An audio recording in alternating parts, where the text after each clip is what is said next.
और दुनिया का एक लीडर इस वक्त नज़र आ रहा है जो पूरी दुनिया का विजिट कर रहा है और मैसेज उसका है पीस, ह्यूमैनिटी, कंपैशन का। अमेरिका का लव है समझ लो ये यूक्रेन कि अमेरिका उसके लिए अपनी पूरी फोर्सेस भी भेजता है, सारा कुछ करता है, अपनी अमदाद भी करता है, उसे डॉलर भी देता है, लेकिन वो जंग नहीं रुकवा सका। उसे पता था कि दुनिया में एक वाहिद ताकत, देखें मेरी बात सुने शुएब भाई, दुनिया में 9 सुपर पावरें जंग लड़ रही हैं और एक पावर ऐसी है कि जो जंग नहीं लड़ रही, सबके साथ अपने तल्लुकात बेहतर कर रही है। वो कौन है? वो प्राइम मिनिस्टर नरेंद्र मोदी है, वो हिंदुस्तान है। वैसे हम पूरी दुनिया में मुसलमानों की बात करते हैं, मुसलमानों के हकूक की बात करते हैं, फलस्तीन में और मैं आपसे फलस्तीन से ही पूछता हूँ, फलस्तीन के मुसलमान अगर पाकिस्तान आते हैं, क्या आप उन्हें नेशनल करेंगे, नेशनलिटी देंगे? कभी भी नहीं देंगे। हिंदुस्तान साइड के कश्मीर के मुसलमान अगर पाकिस्तान आते हैं, लाहौर आते हैं, क्या आप उन्हें नेशनल करेंगे? कभी भी नहीं करेंगे। और दुनिया के बहुत से मुसलमान हैं, बांग्लादेश लगा ले, और बहुत से मुसलमान हैं जिनके मुल्कों के हालात खराब हैं, तो वो पाकिस्तान आना चाहें तो क्या आप उन्हें नेशनल करेंगे? नहीं करेंगे। नरेंद्र मोदी एंड जयशंकर जिस तरह की बल्लेबाजी कर रहे हैं, दुनिया की जो खारजा पॉलिसी है उस पर, उस पिच पर, उस महाज पर, तो यकीनन उनको जो बैक टू बैक सफलता है इस मैदान में मिलती हुई दिखाई आपको दे रही। दुनिया में जो इस वक्त जंगें चल रही हैं, अगर उन जंगों के खिलाफ वर्बली और प्रैक्टिकली कोई लीडर।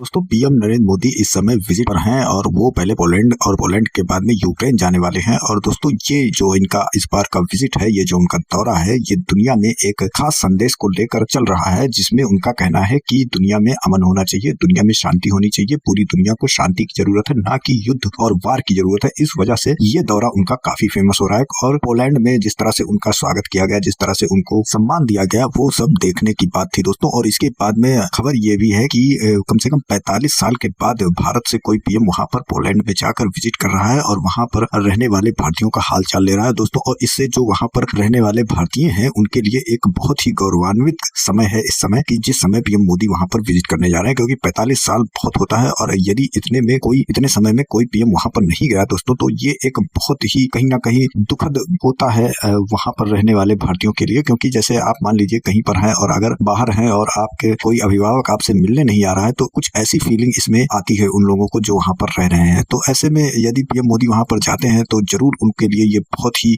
शुभ समय है और बहुत ही अच्छा समय है, और इनकी खुशी का कोई भी इस समय ठिकाना नहीं है। और जिस तरह से वो विजिट कर रहे हैं दोस्तों, कई देशों में जाकर, हर जगह पर जाकर वो अपने रिलेशन को बेहतर करने की कोशिश में लगे हुए हैं, और साथ ही साथ लोगों को ये बताने की कोशिश कर रहे हैं कि दुनिया में शांति होना चाहिए, लोगों को अपने आसपास से और सभी लोगों को एक दूसरे से मिलजुल कर रहना चाहिए। इस चीज का मैसेज जो है पूरी दुनिया समझने लगी है, क्योंकि पोलैंड के बाद यूक्रेन में जाकर वहां पर भी वो यही बात करने वाले हैं कि युद्ध का समय नहीं है और सबको जो है शांति से और सुलह समझौते के आधार पर रहना चाहिए। अब जहां पर अब देख रहे हैं पूरी दुनिया में आपकी इस समय बड़ी बड़ी शक्तियां, जो बड़े बड़े देश हैं, ये सब युद्ध करने में लड़े पड़े हैं, ये लड़ाई पर इनका ध्यान ज्यादा बना हुआ है। लेकिन भारत एक ऐसा देश बनता हुआ और उभरता हुआ नजर आ रहा है, जो सब जगह पर विजिट करता हुआ और लोगों को शांति का पैगाम देता हुआ नजर आ रहा है, और जिसका अभी किसी भी देश से कोई युद्ध नहीं हो रहा है, ना ही कोई टकराव हो रहा है। और रहा सवाल पाकिस्तान का, तो पाकिस्तान को तो बिना लड़े ही भारत ने धूल चटा दिया है। तो इस पर लोगों का ध्यान आकर्षित हो रहा है, पूरी दुनिया इस चीज को देख रही है और समझने की कोशिश कर रही है, और वो सीख भी रही है कि किस तरह से पीएम नरेंद्र मोदी की तरह से पूरी दुनिया में शांति व्यवस्था बहाल की जाए, और छोटे छोटे अगर कोई मसले मसाइल हैं तो उसको बैठकर टेबल टॉक करके इसको सॉल्व किया जाए। अब इस चीज पर पाकिस्तानी भी काफी हैरान है और काफी परेशान है, क्योंकि वो देख रहे हैं कि पूरी दुनिया में यदि कोई शांति का परिचय दे रहा है तो वो भारत है, और हम लोग हमेशा नफरत की बात करते हैं, जंगों की बात करते हैं और हमेशा मर कटने की बात करते हैं। तो इस चीज को लेकर पाकिस्तानी भी काफी हैरान है कि किस तरह से भारत ने अपनी जो छवि है वो शांति के रूप में बना ली है और शांति व्यवस्था बनाने की कोशिश में लगा हुआ है। और इस पर पाकिस्तानी मीडिया काफी हैरान है, और पोलैंड की विजिट भी उनके लिए काफी तकलीफ दे हो रही है। उनको इस चीज से भी काफी तकलीफ हो रहा है कि पोलैंड में भी भारत की जय जयकार हो रही है, पोलैंड में भी भारत का सम्मान बढ़ रहा है और पूरी दुनिया में सम्मान बढ़ रहा है। इस चीज से पाकिस्तानी काफी परेशान है। तो चलिए चलते हैं खबर की ओर और देखते हैं पूरा मामला। वीडियो पसंद है तो लाइक करें, चैनल को सब्सक्राइब करें और शेयर करना ना भूलें। दुनिया के कंट्रीज के विजिट्स करता हुआ नजर आ रहा है और इस जंग के खिलाफ बात करता हुआ दिखाई देता है। तो वो भारत का प्राइम मिनिस्टर नरेंद्र मोदी है। अफगानिस्तान से जो लोग आए थे भाई वापस उन्हें जो अफगानिस्तान से आए हैं 40-40 साल इधर रहे हैं, उनके बच्चे जवान हो गए, उनकी आगे से औलादें जवान हो गई हैं, हमने तो उन्हें निकाल दिया, अपने घर से धक्के दे के निकाला। रोजगार आज आपको पता है, आज की तारीख आप नोट कर लीजिए, सुबह से लेके अब तक इंटरनेट बहाल नहीं हुआ पाकिस्तान में। और ये वैसे कहते हैं कि हमारा मुल्क तो बड़ा डेवलप है, हम तो बड़ा आगे निकल गए हुए हैं हर चीज में, इंटरनेट हमारे पास। भाई 4G पे फंसे हुए हो, हिंदुस्तान 5G चला रहा है, 6G की तैयारी कर रहा है। इंडिया बेसिकली ये है कि इंडिया सबसे बड़ी कंज्यूमर मार्केट है। दुनिया में कोई भी मुल्क उनसे जो है ना वो ताल्लुक खराब नहीं करना चाहता, क्योंकि हर एक ने अपनी कमोडिटीज जो है ना वो सेल आउट करनी है, तो उनके लिए बेस्ट प्लेस जो है ना वो इंडिया है, ठीक है। सो इसलिए, और दूसरा ये है कि मोदी की गवर्नमेंट को आप बहुत सारे उसके जो है ना वो नेगेटिव पॉइंट्स जो है ना वो निकाल सकते हैं, लेकिन फॉरेन पॉलिसी को जिस तरह से वो लीड कर रहे हैं, ये उनका जो है ना वो प्लस पॉइंट। और रशिया में भी मोदी साहब ने प्रेसिडेंट पुतिन जो थे उनके सामने क्या कहा, उन्होंने कहा कि ये जंग, बच्चे जब मरते हैं तो वो फिर अच्छा नहीं लगता, दुख होता है। अच्छा, उससे पहले वो 1-2 साल पहले जब ये जंग शुरू हुई थी यूक्रेन और रशिया के बीच, वो ये कह चुके थे कि ये वॉर एरा नहीं है। ये चीज़ उन्होंने रिपीट की है, उन्होंने एक बार फिर दोहराया है, और पोलैंड से जो पैगाम पहुंचा है दुनिया में उसके ऊपर उन्होंने कहा है कि compassion, peace, global peace, this is not era for war. Modi साहब ने फिर ये बात कही। हमारी डेवलपमेंट यहाँ पर ज़ीरो है, यहाँ पर इन्वेस्टमेंट ज़ीरो है, बिजनेस का यहाँ पे बेड़ा गर्क हो चुका है। दूसरी ये चीज़ कि मुझे नहीं लगता कोई भी इस तरह की पॉलिसी या प्लेटफॉर्म क्रिएट किया गया है।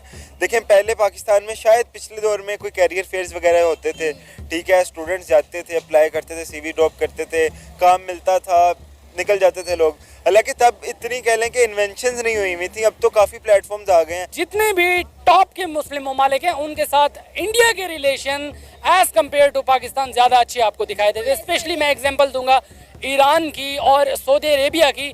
सऊदी अरेबिया और ईरान के साथ इस वक्त जिस किस्म के इंडिया के ताल्लुकात हैं और जिस किस्म की इंडिया की शराकतदारी है इन मुस्लिम ममालिक से, इतनी कमाल और इतनी जो बाएतमाद किस्म की शराकतदारी है वो आपको पाकिस्तान के साथ भी दिखाई नहीं देती। अभी देखे हिंदुस्तान में ओपोजिशन को पूरा हक है। अवैसी का नाम सुना हुआ है आपने, किस तरह वो असेंबली में खड़ा होकर प्राइम मिनिस्टर को चैलेंज करता है हिंदुस्तान के।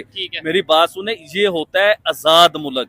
इससे मुझे तो लगता है कि हम तो आज तक आजाद हुए ही नहीं भाईजान, हम अपने आप के बीच में आज तक फंसे पड़े हैं। यकीन मानिए चौधरी साहब, आप किसी भी चीज में, किस चीज में हम आजाद नजर आ रहे हैं? पोलैंड और इंडिया का जो रिलेशन है, जैसा मैंने आपको कहा कि बहुत पुराना है, हिस्टोरिकल रिलेशंस हैं ये, और इसके अंदर 45 इयर्स में ये पहले कोई प्राइम मिनिस्टर इंडिया के पोलैंड पहुंचे हैं। मुझे तो हैरानी है कि जो इनके हिस्टोरिकल रिलेशन है, जो लिंक है दोनों कंट्रीज़ का, तो अभी तक कोई वहाँ पर क्यों नहीं गया था। लेकिन अब जो है, क्योंकि जियोपॉलिटिकल सिचुएशंस भी चेंज होती रहती हैं, तो अब हो सकता है कि उनको लगा हो कि ज़्यादा ज़रूरत है वहाँ पर जाने की अपने कंट्री के लिए भी। और देखिए, उनका कहना है कि इंडिया जो है वो सपोर्ट करता है permanent peace in the region. Our stand is very clear, this is not an era of war. अच्छा, फिर जो कम्युनिटी है पोलैंड में, इंडियन कम्युनिटी, वहाँ पर वो पहुँचे हैं, और इंडियन कम्युनिटी बड़ी तादाद में है वहाँ पर पोलैंड में। वहाँ से उन्होंने उनसे बातचीत की है, बड़े खुश वहाँ पर भारतीय जो मौजूद हैं कि 45 इयर्स में पहली बार जो है वो कोई लीडर, उनका लीडर जो है वो वहाँ पर पहुँचा। जब मनमोहन सिंह का टेन्योर आया था, उनकी तब इकोनॉमी जो है ना वो पीक पे जाना शुरू हो गई थी।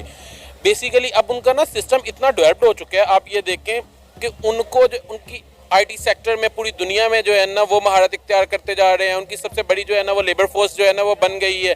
उनकी टेक्निकल एक्सपर्टीज़ की वजह से जो है ना वो उनके लोग जो है ना वो उनकी एजुकेशन सिस्टम की वजह से वो पेनिट्रेट हो चुके हैं। 3-4 लोग आए इसी मार्केट के, मुझे आए कहते जी कि इंडिया में रेप हुआ, आप उसके ऊपर नहीं बोले, उधर आप चुप हो गए, आप वैसे आप तारीफें करते हो, वैसे आप हिंदुस्तान की तारीफें करते हो, उधर आप बोले नहीं। अब मैं उनसे ये कहना चाहूंगा, देखें, अगर मैं चुप हूं तो मुझे चुप रहने दें, अगर मैं बोलूंगा तो आपको मिर्ची लगेगी। देखें, अगर तो मैं रेप की इंडिया के, देखें, नो डाउट यार, कौन कहता है कि वो सही हुआ है? अभी राखी का त्योहार गया, आपको मुझे इतना शौक है राखी के और त्योहार बड़े का। मैसेज आए होंगे बड़े आपको मैसेज आए, इंस्टाग्राम और मैं देख रही थी कि वहाँ के कम्युनिटी क्या कहती है, इंडियन कम्युनिटी। तो जो बात की गई वहाँ पर, जितने भी लोग थे, ज़्यादा यूथ ही नज़र आई और कुछ और जो है लोग भी नज़र आए, जिसमें उन्होंने एक बात ये की कि उनको ये लगता है कि मोदी साहब के पोलैंड जाने से वहाँ पर जो जॉब्स हैं वो इंडियंस के लिए काफ़ी निकलेंगी, क्योंकि उनका कहना ये है कि पोलैंड के अंदर काफ़ी जॉब्स वैकेंसीज़ हैं और यहाँ पर कमी रहती है लोगों की, एम्प्लॉयमेंट की। तो अब इस विज़िट के बाद जो इंडिया के यूथ है, इंडिया के लोग, पोलैंड के रास्ते उनके लिए खुल जाएंगे और वो पोलैंड में जाकर जॉब्स कर सकेंगे और पोलैंड से काफ़ी जॉब्स वैकेंसीज़ जो हैं वो भारतीयों को मिलेंगी। ये कहना था जो मैंने इंटरव्यूज़ देखे हैं पोलैंड में रहने वाले इंडियंस के।